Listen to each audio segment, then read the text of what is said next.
Assalamualaikum warahmatullahi wabarakatuh. Alhamdulillahi rabbil alamin wassalatu wassalamu ala asyrafil anbiya'i wal mursalin wa ala alihi wa sahbihi ajma'in amma ba'. Muslimin dan muslimat rahimani wa rahimakumullah. Syukur kita kepada Allah Subhanahu wa taala. Kita akan meneruskan sesi ulang kaji kita, iaitu surah Al-Hujurat, yang merupakan surah yang ke-49 susunan surah-surah di dalam Al-Quranul Karim. Tuan-tuan, sahabat-sahabat, muslimin dan muslimat rahimani wa rahimakumullah, kita masih lagi berada pada surah yang berada pada komposisi juzuk yang ke-26 ya.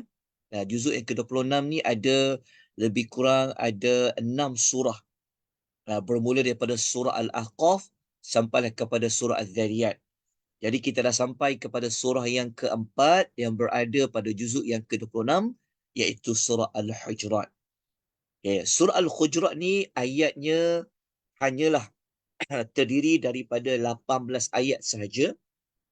18 ayat. Dikatakan surah Al-Hujurat ini adalah surah yang ke-106 diturunkan oleh Allah kepada Nabi SAW dan untuk panduan orang yang beriman. Apa makna Al-Hujurat? Apa itu Al-Hujurat? Kalau kita lihat terjemahan Al-Hujurat bermaksud adalah bilik-bilik, ataupun setengah bahasa dia panggil qamal. Jadi dekat sini untuk kita dapatkan maklumat lanjut tentang bilik-bilik ini adalah bilik siapa. Kenapa dengan bilik tu? Allah Ta'ala nak kita dapatkan panduan apa pada bilik-bilik itu? Adakah Allah meminta kepada kita membuat bilik yang baru ke, bilik yang khusus ke, ataupun bagaimana? Jadi persoalan-persoalan itu kita kena dapatkan dengan kita mencari di manakah ayat yang ada Allah menyebut tentang perkataan bilik-bilik. Al-Hujurat tu. Jadi daripada daripada 18 ayat itu kita akan temukan perkataan bilik-bilik itu dia berada pada ayat yang keempat. Berada pada ayat yang keempat. Kita kena bacalah ayat yang keempat, lepas tu kita kena ambil perhatian, kita kena ulas sedikit ayat nombor 4 kerana pada ayat inilah yang menjadi kepada sumber penamaan surah itu adalah Al-Hujurat. A'udzu billahi minasyaitonir rajim. Innal ladzina yunadunaka min wara'il hujurati aktsaruhum la ya'qilun. Tengok terjemahan ayat. Sesungguhnya orang yang memanggil engkau, ka dekat situ, allazi yunadunaka, ka kat situ merujuk kepada Nabi SAW. Allah Ta'ala kata, sesungguhnya orang-orang yang menyeru, yang panggil engkau Muhammad, min warai, daripada luar, al-hujurat, bilik-bilik. Rupa-rupanya bilik-bilik itu adalah bilik-bilik yang didiami oleh baginda Nabi sallallahu alaihi wasallam. Nabi ni dia banyak bilik ke? Bilik-bilik Nabi ni kenapa banyak bilik? Kerana Ummul Mukminin, isteri Nabi ni kan ramai. Jadi setiap isteri Nabi ni sudah tentu dia ada satu bilik dia. Khadijah ada bilik dia, Khadijah dah tak ada dah wafat ni dekat Madinah. Aisyah ada bilik dia, Sofiyah ada bilik dia, faham Lepas tu namanya bilik-bilik. Kenapa surah ni dia tak namakan rumah? Kita kan belajar rumah kan perkataan buyut. Satu rumah dia panggil baitun. Banyak rumah dia panggil buyut. Buyutun. Okay, dalam Quran agak-agak tuan-tuan dan puan-puan, ada tak Allah menyebut tentang kalimah rumah Nabi, buyutin Nabi? Ada tak agak-agak? Pernah jumpa tak kalimah tu? Tentang rumah Nabi. Sebenarnya ada, ya. Tuan-tuan kena take note, ya, kena ambil maklum. Penyebutan buyutin Nabi, rumah-rumah Nabi ni, Allah ada sebut, ya, dalam surah Al-Ahzab. Surah nombor 33, ayat nombor 53. Kena tengok ayat nombor 53, surah yang ke-33, tuan-tuan akan menemukan ada penyebutan rumah Nabi, buyutin Nabi. Okey, kena tengoklah. Persoalannya adalah kenapa ayat ni tak sebut kembali rumah Nabi seperti mana ayat 53, kenapa sebut hanya bilik-bilik? Dia ada makna yang tersendiri. Okey, kita akan sebutkan makna yang tersurat dan tersirat. Makna yang tersurat, yang zahirnya adalah, kenapa rumah Nabi ni dipanggil bilik-bilik? Kerana rumah Nabi ni kecil berbenur, kata orang Peraknya. Rumah Nabi ni dia macam, kita tak kata dia macam rumah. Dia punya atap tu kalau berdiri tu bolehlah disentuh. Kalau rumah kita, ya Allah, dia punya atap tu tinggi, luas. Sebab tu tak dia panggil bilik, dia panggil rumah. Kita kan selalu juga dengarkan, okey, siapa nak sewa rumah? Dalam rumah ada bilik-bilik. Siapa nak sewa bilik saja? So Nabi ni dikatakan tempat dia mendiami itu dipanggil bilik-bilik. Itulah secara zahirnya memang rumah Nabi ni kecil aja. Muat-muat antara dia dengan isteri Nabi SAW radhiyallahu ta'ala anhum ajma'in. Okey, kat situ justifikasi pertama. Justifikasi kedua, surah ni sebenarnya, ya, surah yang ada berkaitan dengan adab. Ada berkaitan dengan adab lah. Ada kaitan dengan etik dan adab. Apa kaitan hujurat tadi dengan adab dan etik? Okay. Kalau tuan-tuan cari macam ni, perkataan hujurat ni, al-hujurat tu, tuan-tuan kena ambil huruf word dia, huruf ha, jim dengan ra. Ha, jim, ra. Ia juga boleh membawa maksud al-hajru. Al-hajru ni maksudnya yang mencegah. Daripada perkataan al-hujurat, okey, word dia huruf ha, jim, ra, hajar. Sebab itu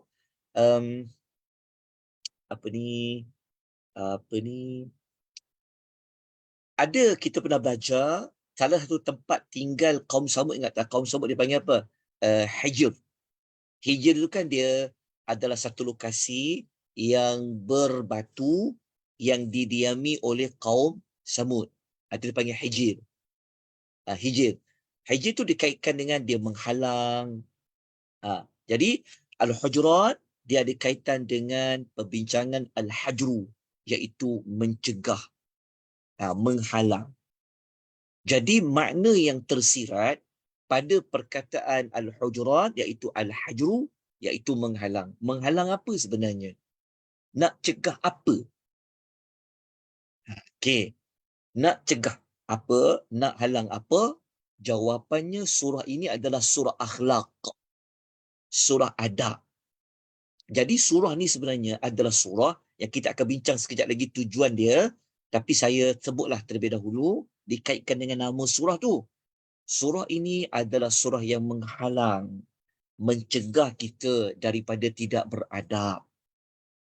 Mencegah kita daripada menceroboh. Menceroboh apa? Menceroboh maruah orang. Surah ini surah yang menghalang, menutup, mencegah daripada jatuhkan maruah orang.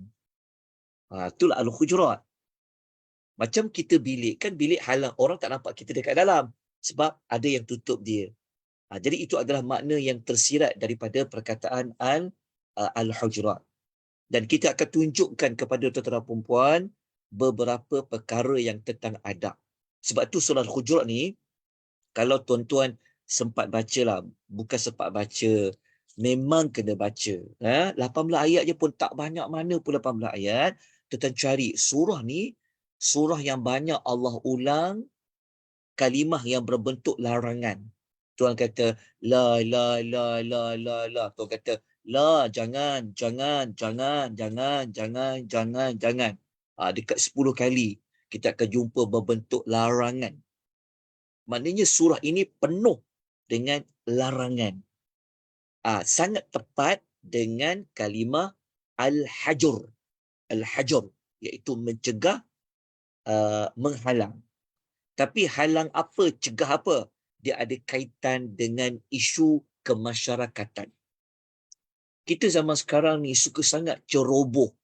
Ceroboh apa tau? Ceroboh kisah orang lain. Betul tak? Orang tu kena tangkap basah. Hebat satu dunia. Orang tu bercerai. Kita duduk kupas tentang orang tu. Betul tak? Orang tu kahwin seorang lagi. Dah dia jadi buah mulut dah menceroboh. Apa tentang apa? Maklumat orang lain. Macam tu. Kita tak ceroboh ustaz, dia kata. Ada orang kongsi. Betul lah. Rumah tangga orang, kehidupan orang, kita tak tahu mana sebenar benda yang benar, benda yang tak benar. Faham tak? Jadi surah Hujurat ni dia mengajar kepada kita.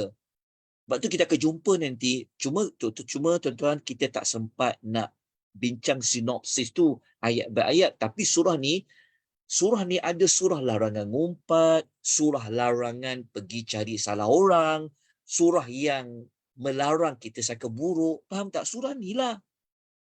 Surah yang kata jangan banyak sangkaan buruk. Surah kata jangan banyak cari salah orang. Surah kata jangan ngumpat. Surah yang kata jangan kutuk, jangan keji, jangan gelar dengan pelbagai gelaran. Tapi apa yang kita buat? Kita suka gelar orang, kita ambil, kita cari kesalahan orang. Nak cari kesalahan orang ni memang akan jumpa. Tapi Tuhan dah cakap dah, halang, halang, halang, jangan dia masuk, jangan cegah dia. Itulah Al-Hujurat. Okey, jelas ya penerangan surah. Saya bukan nak panjang-panjang perbincangan kita ya, tapi itu adalah mengajar kita terhadap sosial. Okey, jelas tak tentang Al-Hujurat tu? Okey. Jadi kita dah jumpa jawapan dia. Kita kena sambung sikit lagi ya ayat nombor 4 ni ya, sebab ayat nombor 4 ni dia ada ayat hujung tu Tuhan kata apa? Aksaruhum la yaqilun. Kebanyakan mereka tidak mengerti. Tidak mengerti apa? Banyak orang dia tak tahu tentang adab. Okey. Ayat ni Allah cerita ada orang dia panggil Nabi tau. Nabi tengah berehat di rumah, di bilik-bilik isterinya. Nabi pun ada masa dia berehat. Sekejap dia berehat dengan ahli keluarga dia. Tiba-tiba ada orang datang. Rumah Nabi ni dia tak macam rumah pembesar-pembesar kita, betul tak? Dengan pagar dia tu dah, pagar dia pun dah, betul tak? Nak panggil tak dengar lah. Jadi rumah Nabi ni senang je nak jumpa. Jadi menjerit je pada luar tu. Jadi ada satu kabilah daripada Bani Tamim. Kabilah Bani Tamim ni, dia datang tau, nak jumpa Nabi, nak jauh jumpa Nabi untuk apa tau? Adalah untuk nak tanya soalan. Mereka nak minta Nabi ni beberapa pandangan. Antaranya mereka nak cari siapa nak dilantik ia akan jadi ketua mereka. Cuma Nabi kata orang-orang ni mereka tak tahu adab. Betul kata kebanyakan mereka ni tak tahu. Apa mereka buat? Mereka duk panggil dekat luar-luar bilik Nabi tu. Dia panggil dengan suara yang kuat pula tu. Muhammad, Muhammad, Muhammad, keluar Sat, dia kata. Dah lah dipanggil guna gelaran nama. Patutnya panggillah gelaran, wahai Rasulullah ke? Sebab tu surah ni turun, surah yang mengajar tentang adab. Adab yang paling kena beradab sekali adalah dengan Nabi SAW, dengan Allah dan Rasul lah. Okey, jelas Itu saya cerita sedikitlah maklumat supaya tuan-tuan jelas tu. Siapa yang panggil Nabi dari luar bilik Nabi ni? Merujuk kepada kabilah daripada Bani Tamim. Okey, nak tahu suara mereka macam mana? Lepas tu kan, mereka panggil Nabi ni macam tak sabar-sabar. Cepatlah keluar.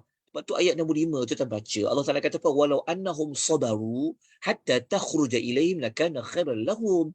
Kalau mereka ni bersabar menunggu sehingga engkau keluar menemui mereka, kan itu lebih baik. Nampak tak? Okey. Lepas tu pula, cara mereka panggil Nabi tu pun memang gelaran lah. Yang tak patut sepatutnya panggillah wahai Rasul kan. Itu kita boleh temukan pada beberapa ayat dalam surah Al-Hujurat. Okey, jadi untuk setakat ini kita dah dapat selesaikan ulang kaji kenapa surah tu nama Hujurat. Okey, di mana ayat yang kita boleh rujuk yang ada sebut tentang perkataan Al-Hujurat pun telah kita jumpa, bahkan kita tambah lagi maklumat di sebalik nama Al-Hujurat itu apa.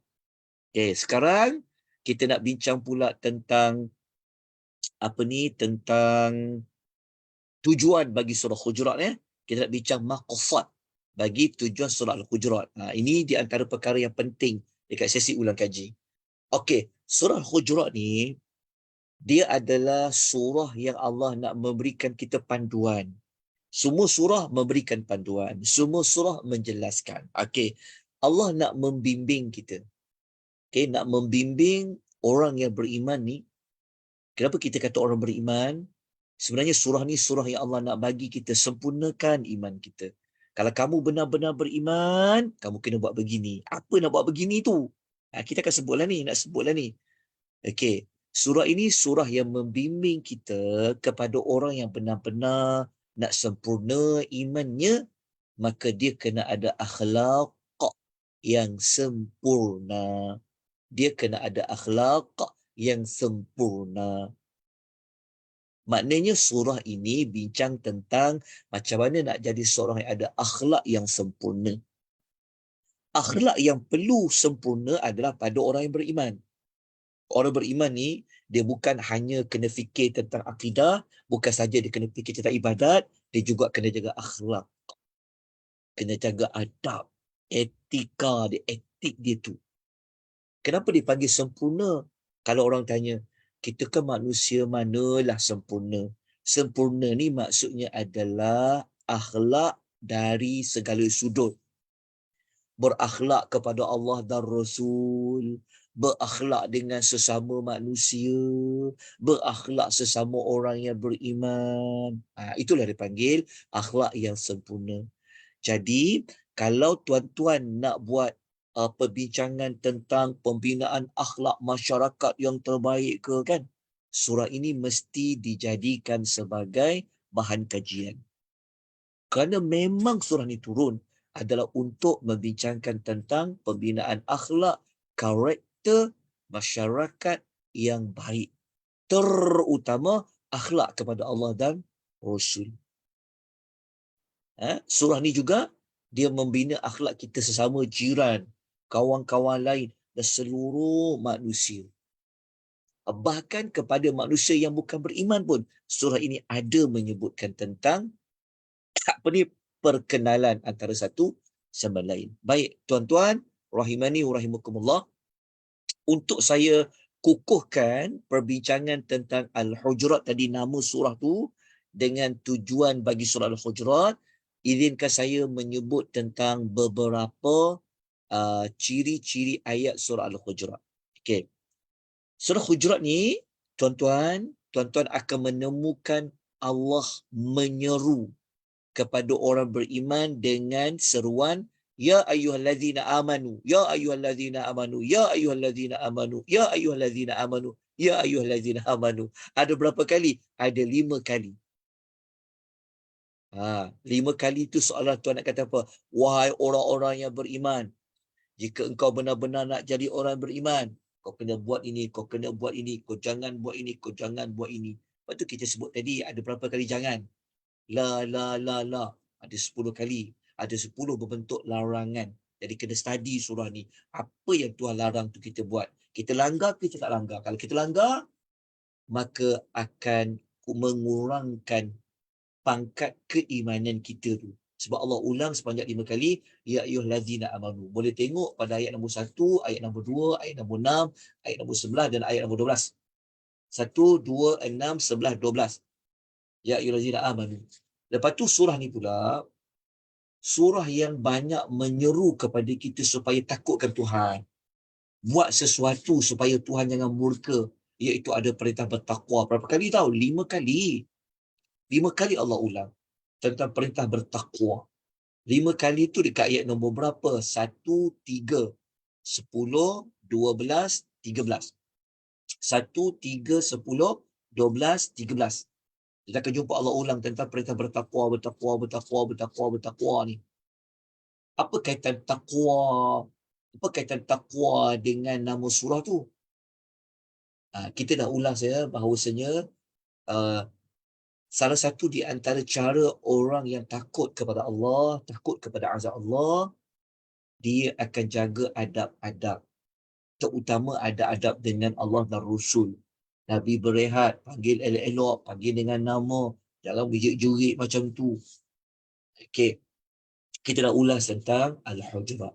Moga-moga tuan-tuan dan puan faham sedikit tentang surah Al-Hujurat. Moga-moga masuk juzuk yang ke-26, lepas baca surah Al-Ahqaf, lepas baca surah Muhammad, lepas baca surah Al-Fatah, maka kena baca juga surah Al-Hujurat mengingatkan kita kepada akhlak. Jadi apa perkaitan Al-Hujurat dengan surah Al-Fatah? Dengan surah yang sebelumnya, surah yang ke-48, surah kemenangan. Ingat tak? Kalau tuan-tuan masih ingat ulang kaji kita surah Al-Fatah, adalah apa tujuan surah tu? Tujuan surah tu adalah Allah nak terangkan faedah, manfaat kalau kamu beriman kepada Allah dan Rasul. Okey, rupa-rupanya Al-Hujurat ni dia sambung lagi. Dia sambung apa? Antara yang kau nak beriman kepada Allah dan Rasul tu, kau kena jaga adab-adabnya. Okey, dalam masa yang sama dia menyambung lagi.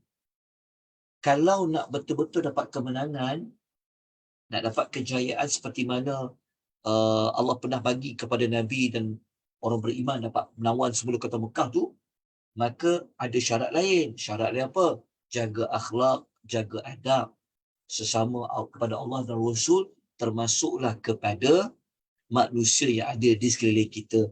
Jangan ceroboh. Jangan kita apa? Jangan kita jatuhkan maruah orang.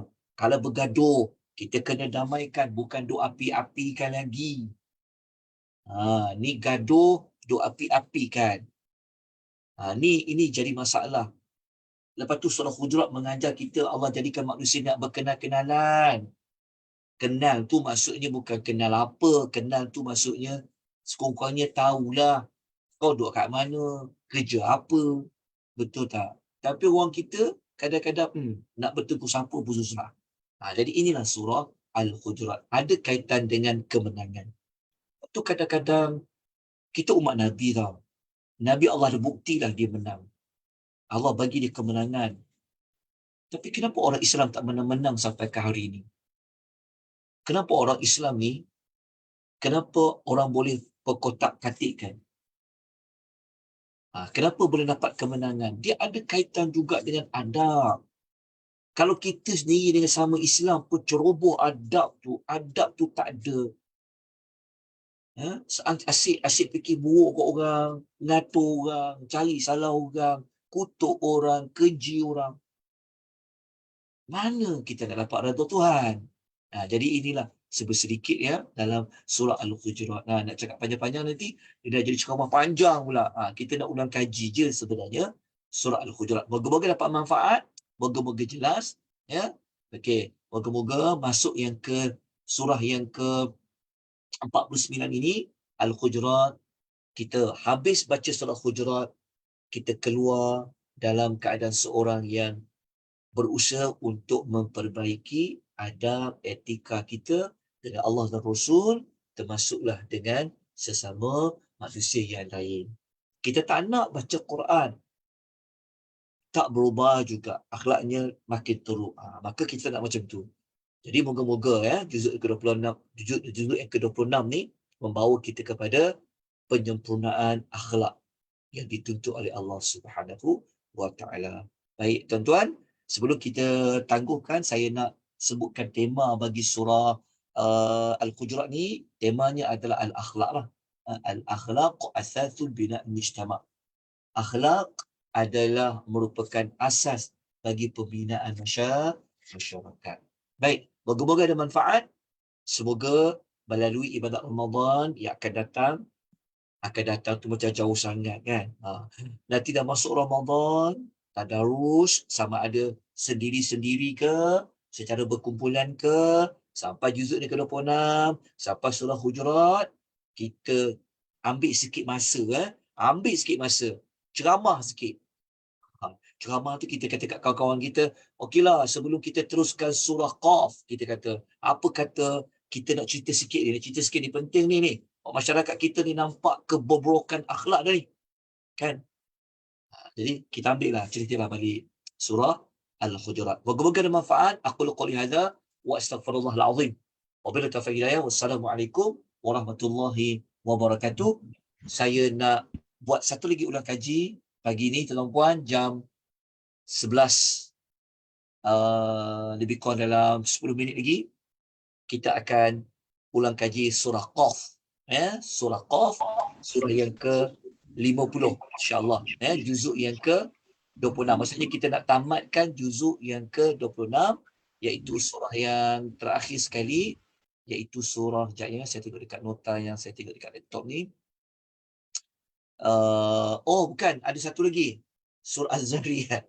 Tak apa, pelan-pelan. Okay? Slowly. Tak boleh slowly dah.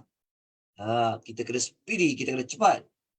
Sebab dah nak masuk Ramadan, kita cuba dengan kadar yang mampu. Okey, kita jumpa insya-Allah dalam 7 minit lagi. Kita bincang pula surah Qaf yang ada 45 ayat. Allah nak minta kita, apa yang Tuhan nak kita fokus kepada surah Qaf. Kita jumpa insya-Allah sesi ulang kaji pada